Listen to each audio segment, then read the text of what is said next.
2022, a year of change for Formula 1. New regulations, plenty of driver moves, and a year of experimentation. The new aerodynamic regulations present themselves as the biggest change since the introduction of the V6 turbo hybrids in 2014. Gone are the extreme downforce monsters of the 2017 to 2021 regulations with carefully engineered flaps and the winglets to shape the air in ways where they produce downforce. In 2022, downforce will no longer be created by all these small bits and pieces. From now on, downforce will be generated by massive venturi tunnels underneath the car, making use of ground effect and sucking the cars to the ground, instead of relying on surface level downforce generated by the complicated front and rear wings as well as bargeboard structures. These new regulations not only present teams with massive new engineering tasks, but also leave loads of room for interpretation and innovation. One such area is the complicated front suspension of modern Formula 1 cars.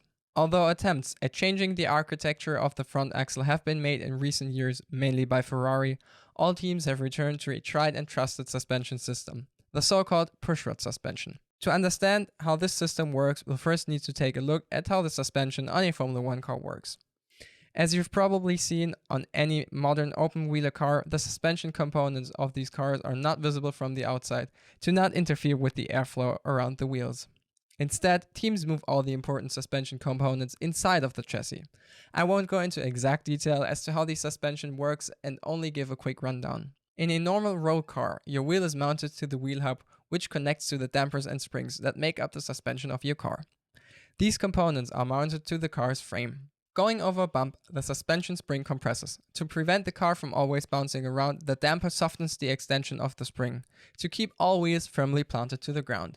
A Formula 1 car has all these components too, they just look slightly different. The suspension arm that is mounted in between the double wishbones connects to a rocker inside of the chassis. This rocker turns vertical movement of the wheels into horizontal movement.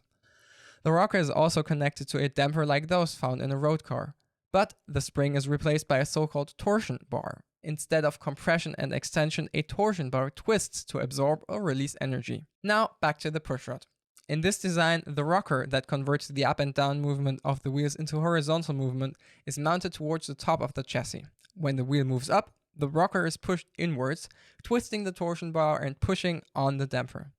This system is usually preferred at the front of the car, mainly for accessibility reasons, as the important parts, the dampers and the anti-roll bar can be accessed from the top of the chassis. Now, what do Ferrari and McLaren have to do with all of this? It has been rumored that both teams will take a, while not new, different approach to their front suspension on the 2022 cars, the so-called pull rod suspension. Explained simple, the pull rod suspension takes the push rod suspension and just flips it on its head. Now, instead of pushing the rocker, the suspension arm pulls on the rocker and thus subsequently pulling on the damper. This design has usually been preferred at the rear of the car to lower its center of gravity and because it doesn't need to be accessed nearly as often as the front suspension. So, what are the benefits of using a pull rod design at the front and why is Ferrari returning to a design last used on the SF14T and SF15T, cars known to be notoriously difficult to drive?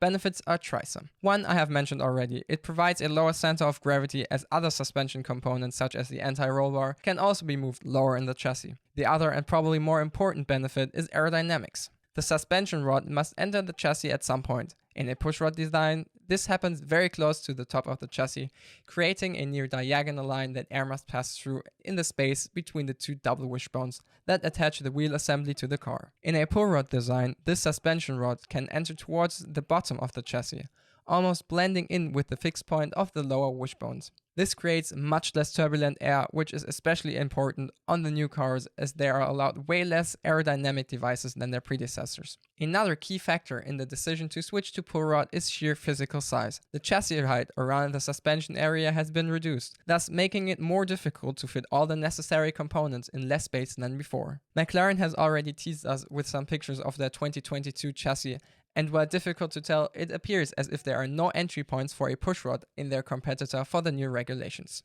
It remains to be seen if this system will actually hit the track for the official Formula 1 tests, especially since the renders we have seen from Haas, a team very closely affiliated with Ferrari, feature a pushrod suspension.